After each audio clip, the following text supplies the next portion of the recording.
Hey everyone, and welcome to the very first episode of A Cup of Coffeyville, where we fill your cup with everything Coffeyville. I'm Ben Brubaker, your city manager, and I'm excited to kick off this podcast as a new way for us to connect with you, our residents. We know there's a lot going on at City Hall, and sometimes it's hard to keep up. This podcast is all about pulling back the curtain, giving you honest, straightforward updates on what we're working on, why it matters, and how it affects your life here in Coffeyville. I'm not doing this alone. With me is someone who's just as excited to share stories from inside the city, our communications manager, Ashley. Thanks, Ben. Hi, everyone. I'm Ashley, and I'm proud to say I'm from right here in Coffeyville. It's exciting to be able to help share what's going on in our community from the inside out. As the communications manager, I'll be working behind the scenes to help shape this podcast, keep things running smoothly, and make sure we're answering the questions people are really asking. I might even hop on from the mic from time to time, just like today. This is our first episode, and like anything new, it won't be perfect. But we're starting now because we believe staying connected matters. Over time, we'll grow podcasts, bring in guests from city staff to community leaders, and cover those big issues and everyday wins happening here in Coffeyville. If there's a topic you want us to explore or a question you've always wondered about, let us know. This is your podcast too. So let's fill your cup, starting with something a lot of people are talking about today, electric rates. Why they're going up, what's causing the increase, and what it means for your bill. So let's go. Okay, here we are. Okay. A Cup of Coffeyville. Yes, A Cup of Coffeyville. First episode. First episode. That's fun.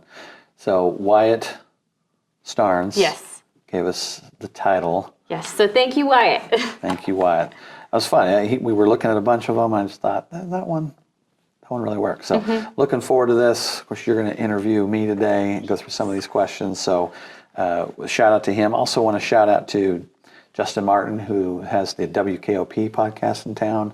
I think I've been on that twice now, and it's been fun and informative. And I have a lot of people that have said, "Hey, I heard you on that." So this seems to be a way that we can deep dive into a lot of the topics we have in the city. Yes, I would agree.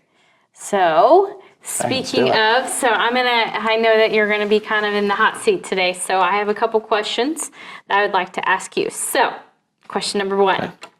One of the recurring questions I see on Facebook and I hear out in the community is, are my property taxes going to increase to pay for electricity or electric utility? Can you explain how these budgets work? Yeah, they are complicated, city budgets. So really interesting here. A city budget is broken into, and this is the basic level, there are there's a general fund, and then there are enterprise funds. And an enterprise fund is really self-supporting.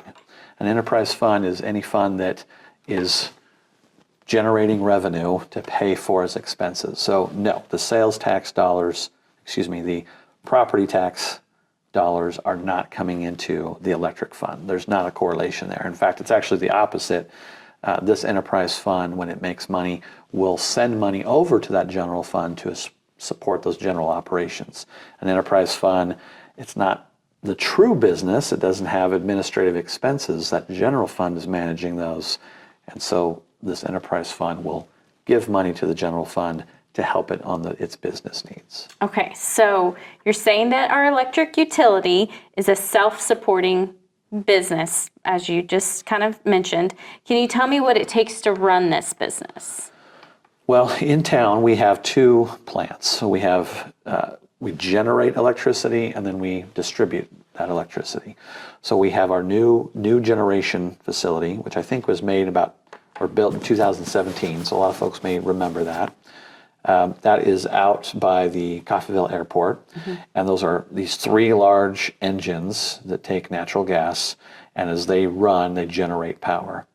Also here, just across the street from City Hall, we have a steam plant, and that steam plant has been around a long time in Coffeyville. It's down to its last engine.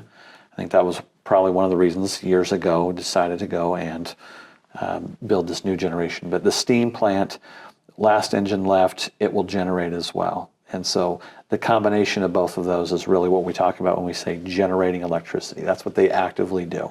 Okay. Then there's the distribution of that electricity. So we have substations and transformers and power poles and lines, and that's to get that generated electricity to our businesses, to our homes. Okay, that's great. So thank you.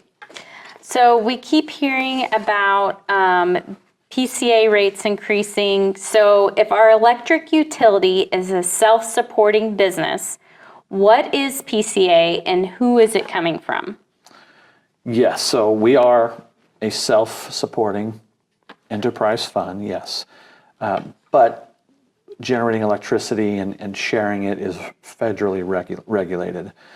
So we're a part of the Southwest Power Pool. That's one of 9 entities across our country that regulate energy. It's about having efficient electricity, not have rolling brownouts or blackouts. People want to just be able to turn that light switch up and power comes on. So our intermediary between the Southwest Power Pool and ourselves is GRDA, or the Grand River Dam Authority in Oklahoma. Okay. So what we'll do is we actually generate electricity and then we sell it to GRDA. They take that electricity and really they're about trying to figure out where does it need to go to. Sometimes we might generate more than we need. Sometimes we may not need to generate it, but it's still coming back. So there's a wholesale rate that we will pay from GRDA to take that power back and then sell it. I know that sounds kind of convoluted, but we would have to be much bigger administratively to go and manage at a level at Southwest Power Pool. So GRDA comes in to do that. So they sell us this power back. They buy our power and then sell it back. Now they do that at a wholesale rate, and that rate last October went up about 4%. We expect that wholesale rate to go up again this coming October by about 4%. So those prices are always going up. The PCA, yes, GRDA charges us that. That's the power cost adjustment. So here's this regular wholesale rate, but in the middle of July, when all of us have that AC as high as it can go, not in my house. My wife regulates that. I wish it was higher. But when we all have that high usage, it takes more money to generate that level of power. So your gas for these gas turbines we have, that gas fluctuation as well. Gas may be more expensive or less expensive depending on the time of year. So anything over that wholesale rate is a power cost adjustment, and that's passed on to us and then again passed on to our customers. Okay. So I know that you talked about, both plants that we have in Coffeyville. So is this how most cities are run? And do they have a self-supporting utility? And are our rates competitive to other cities in the state of Kansas? Okay, about 3 questions there. Let me try to answer each of those. No, most cities are not like us. In fact, when I interact with city managers across the state, they are jealous about what we can do with this enterprise fund that's self-supporting, because that enterprise fund actually sends money over to our general fund. So most cities do not have that. Independence is an example, right? Evergy is the power they're getting. They don't create, generate, and distribute their own power. So no, we're not like most cities. This is a huge benefit that we have. It's also an asset that we have to manage appropriately, and so we're having these conversations.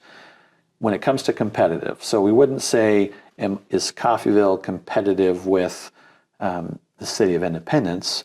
Is Coffeyville competitive with Evergy or with Caney Valley Electric, some of the ones here locally? So we get rate charts, and there are about 67 different electric utilities that we would compare to. And in that 67th today, we are the 6th least expensive from the residential rates. The rates that our commissioners are talking about taking us to would bump us from 6th least expensive up to about, I think it's 22nd least expensive. Okay. Now, when you go to commercial, that's a little bit different. Mm-hmm. We're sitting around 25 least expensive for commercial, and these rates changes are going to take us into the 50s. At the same time, when you talk about competitive, these other utilities are increasing their prices too, based on the same factors we're going to talk about today. Okay. So that's competitive rates for 2024. When we talk about 2025, there's a good chance that these other utilities are moving their rates as well, and so we may not be 22nd. We may come back down, hopefully in the tens. Yeah. We'll kind of see, and we'll be able to tell people that as we go and look at rates for 25 and then 26. We are trying to stay competitive. We're not just trying to go to the most expensive just because. Okay. And we're going to talk about some of those rates and the things we need to pay for. Okay. So what decisions has the commissioners made about our rates, and what does that mean for my monthly electric bill? Well, there was a decision made, and so in Coffeyville, whenever we make an ordinance, and changing electric rates would be an ordinance, we do 2 readings. And so we'll read it the first time, exactly what they want to see. And what commissioners came out and said is they want to increase our electric rates, and we're going to get into this in a minute here. That's our base and our usage rates by 7% starting in January. Well, we got to the second reading of that ordinance, and they started debating and had some changes they wanted to do that. They wanted to see some initial changes, like in July, maybe 2%, and then when they got to January, increase by 5% there. Still at 7%, but a little bit sooner. So they passed that 4-1. Now we have to come back to now a second reading, because when you made the change, it turned it back into the first reading. So that will be coming up here on the 29th of this month. And if they confirm that, then we would have a 2% increase in July and a 5% in January, and then the next year a 7%, and the year after a 7%. But they still have to confirm that. So there are going to be more conversations. I know they're hearing from the public. Now you asked about what does that mean for dollars, and I have that here in front of me. So it's kind of hard to do this because it depends on your usage, and so we'll average that out. So this rates that I have here in front of me is averaging out 1,000 kilowatt hours. So just to like a regular family using 1,000 kilowatt hours. Yeah, your average household size is a household that uses about 1,000 kilowatt hours, okay? So if we go through that, there's a base charge, and you're going to see base charge on your bill, and you're going to see, probably right now you're seeing about $17. That base charge, which is, as I've been learning about all of this, even my own family will say things like, oh, that darn utility, they're just charging that to make some money, you know? And I'm like, no, you guys got to understand. So the base charge is paying for these fixed assets, right? We have a power pole, we have a line, we have a transformer, we have a substation. There's no usage in that, but you have to pay to maintain those things. So it's kind of like a service fee a little bit, or maintenance fee or something, would you say? Yeah, you can probably call it a variety of things. It is covering those fixed charges that are just always going to happen, even if your light switch isn't on at the moment.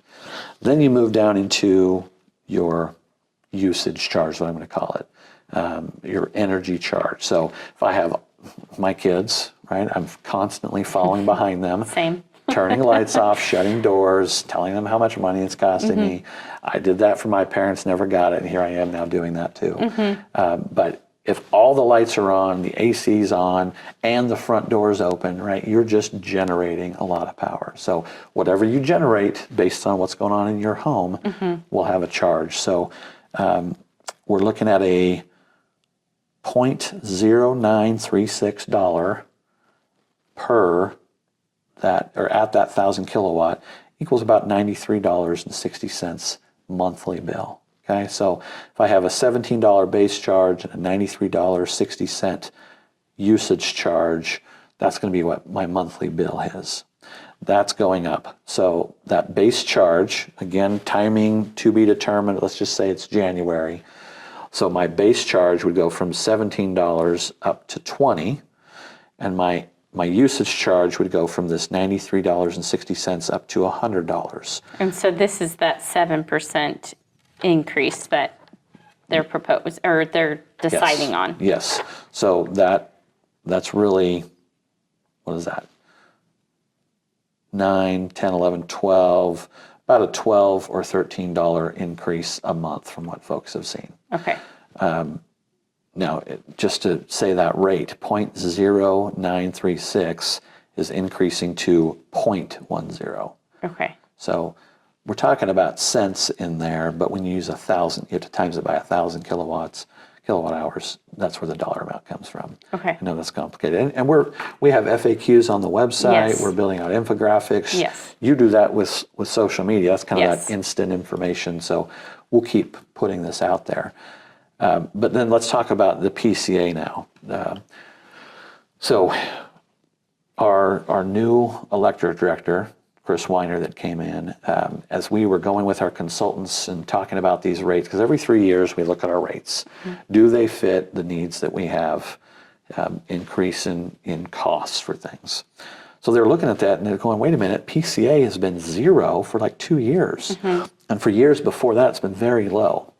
And that did not equate to what we were being charged. And it's supposed to normally gradually go up like rates are. Yeah, Okay. it will normally go up. In fact, GRDA puts out a multi-year calendar of what they expect it to be. And so we do that to the residents as well. We're on a 6-month rolling average. Okay. And so you won't see like in July this huge expensive bill. You're going to see every month about average of that PCA. So that PCA we haven't seen in 2 years. And for several years, it's been lower than it should be. Those are actual costs that this self-supporting entity within the city, this business, if you will, is having to cover. And you can't do that. It doesn't generate enough money to just cover those costs. So that was caught. That's not what commissioners are talking about. They're talking about the base and the usage charge. Okay. But PCA, unfortunately, at the same time is also going up. So residents, if you looked at your bill, let's say last year, you saw a 0 monthly PCA charge, you're going to see come January about $11.86 increase to that bill. So with this 7%, what commissioners are talking about, with the changes it's the right calculations now for PCA. Residents are going to, this average household, 1,000 kilowatt, is going to see about a $21.26 increase per month. And that's with what you just said, the base charge and the usage plus the PCA. 21.26. Now I get it. That for some people they may laugh at that. It's not a big deal. Other people, that is very impactful. Yes. Those are big changes, and we understand that. But we also have this business that has to be run, and we can't run that business and be successful when our costs are, higher than what we're bringing in. It's kind of what we're talking about. Okay.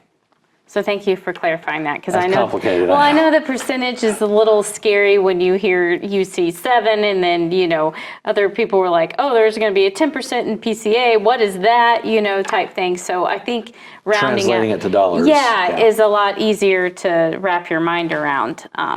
So thank you for really explaining that to us. And it's complicated. We're trying to put stuff on Facebook, put stuff on our website to try to break that down. It is difficult. Yes, and if anyone has any further questions, feel free to, post in the comments or get a hold of Ben. He'll be more than happy to help you. We can get you with Chris Weiner too. So they have questions they can answer.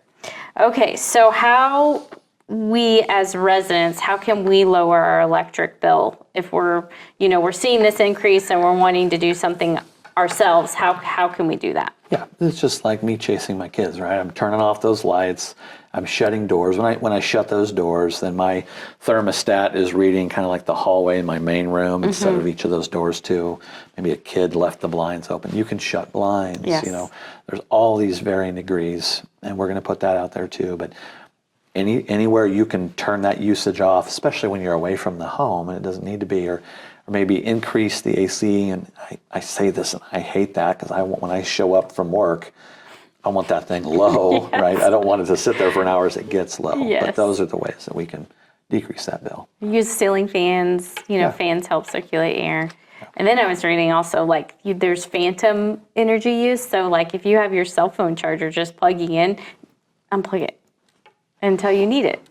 But sometimes you just want it plugged in. Yeah. So, I get that. So, is there anything else you want to mention about electric rates you think that we haven't covered? Let me hit on a few things. These are big rate increases. It shouldn't be that way. I don't think it should be that way. I got to be careful there, right? Now, this is Ben's opinion. Should it or should not be that way? But if you look at the state of Kansas as an example, energy or electric rates over the last 10 years, every year for 10 years, have gone up about 2%, 2.2 or 3% every year. In the city of Coffeyville, over that same period, every year for 10 years, we're increasing by about 0.38%. So while everyone else has progressively been going up to follow costs, we've been a little flatter than that. And now we're recognizing the struggles with the cash flow and the costs that are going up, and we're having to go up to kind of meet that line. That's what we want to get back to, though, is increase these rates to a point where now we can just have progressive, slow increases like the rest. We talk about increases and COVID. COVID, the Ukraine war. There's a lot of things that affect that. Winter Storm Uri. I wasn't around in the Midwest for that, but that just really messed with gas prices. And a lot of utilities are still paying off the cost that it took to generate power when it was, or that heat when it was so cold. So transformers are up 70 to 75%. The cost of steel is up. To pay employees, right? To buy trucks, these big boom trucks that you see going there, all those costs are up and have been year over year in our whole country. This is not just a story of Coffeyville. And so all of those things are on the increase, and we haven't been increasing our rates enough to keep on pace with those. And now staff is starting to see this intersection of revenue to expenses, and it can't be done. We have to keep some cash balances on hand for this as well. And so people will say, hey, we've heard you've got millions of dollars that you're holding. Well, actually, yeah, we're sitting at about $14 million. Last year, we were about 20. So just in the course of having to update our infrastructure, when you look at the calculation of our infrastructure, the consultants that came in that do these rate studies, they are judging our infrastructure. That's our transformers, our power lines, our poles, the substations, the actual generating plants. We're at about 50% of the age of all of that when you average everything together. So when something is 50% of its lifespan has already passed, it takes more to keep it up. So we have to pay for all those things. The other big thing that we have to pay for, and if you break this down, the revenue that we're making over the just typical operating expenses, we're actually higher than today. But then we have non-operational expenses. So we have debt. The city of Coffeyville has about $55 million in electric fund debt. Wow. That's building the plant. That's other things that have happened over the years. And so we have about a $4.5 million debt payment every year. And then the next is that transfer to the general fund. So the electric utility for a number of years has been giving the general fund, the same place where our property taxes go into. The electric fund is also supplying money there to about the tune of $2.6 million. So when you add our operating expenses, our debt service, and that subsidy to the general fund, our revenue is lower than those expenses, and that's what this is all about. Okay. Well, thank you very much for explaining. Complicated, heavy decisions. I know, and for commissioners. I know, and I know you guys have spent a long time on really deciding what's best for the city, and it is a tough decision to make. And as you know, you said we've been steady across the board for years, and now unfortunately we're having to make this drastic spike into getting us where we are in the green and staying in the green gradually. I appreciate you guys making these hard decisions, because that's tough, especially for all the residents and trying to think of what they're going to go through and all that stuff. So well, and I wish I could make some decisions, but actually that's commissioners, and that's these folks listening to this. They get to elect those representatives to make decisions on their behalf, and they are not easy or fun decisions that commissioners have to make. But they've made that first reading, 2% in July, 5% in January, and then the 2 years after that, each year, a 7% increase. So if they confirm that here on the 29th, that's what will happen. Okay, well, awesome. I know we're winding up with our end of our episode, so I have to ask the question, what fills your cup in serving Coffeyville? I'm going to spin that around, put you in the hot seat. Okay, yes, you're that new, makes sense. You're new, 2 months in now, Yes. working for the city? Yeah. And you're from here. Yeah. I'm not from here. So what's filling your cup? I think what's filling my cup is just my passion. I've always been creative, always been that person that wants to make a difference. And I think my mission here at the city is just to really communicate with our town and our residents of what is happening in our city, what we're doing behind the scenes, like what our departments actually do for our city. Because I think sometimes people don't realize all the hard work that goes in doing that. When I first got hired here, I went and took tours of all the departments, and I was really shocked because I was like, man, I'm really taking living for granted in this city, because I just assume my lights are going to come on and my water's going to, turn on. And when I really went behind the scenes and started seeing everything that everyone does, I was like, wow, this is what needs to be communicated to our city, because there's a lot of stuff happening. So I answered the question, what fills my cup in serving Coffeyville? What fills your cup? I've been in Kansas now for 2 years with my family, and almost a year in this position. And I can tell you that when I started applying for this job, I had a lot of people that said, don't go and work Coffeyville. You don't want to be down there. And all I have been for this year is surprised at how many great things are in Coffeyville. Yes, we have a lot of issues we got to work through, but they're manageable if we go and act. We make these decisions. Sometimes they're hard decisions. We make changes. We have a team of folks that want to serve their hometown, just like you talked about. I served in the Army National Guard for about 14 years. I went to Iraq twice. I was so surprised. Same thing with realizing that people I was dealing with didn't have running water or someone to show up and pick up trash or call 911 and people race to try to help you and save you. So it's an amazing thing. Coffeyville has so many great things going for it. What's filling my cup is hopefully to help communicate that, to show people the great things. Yeah, we got things to fix. I don't want to pretend that it's all great. It's not. Streets, I've been hearing about streets for a long time, and we're trying to put things in, but there's so many opportunities here, and it's a great community to live in. Yep. I love Coffeyville, so I do. I love representing and showing what we do. So, so that is the end of our episode 1 of A Cup of Coffeyville. So if you would like to give us any more topics that you would like to talk about, for us to talk about and dive deep in on discussion, mention it in the comments below.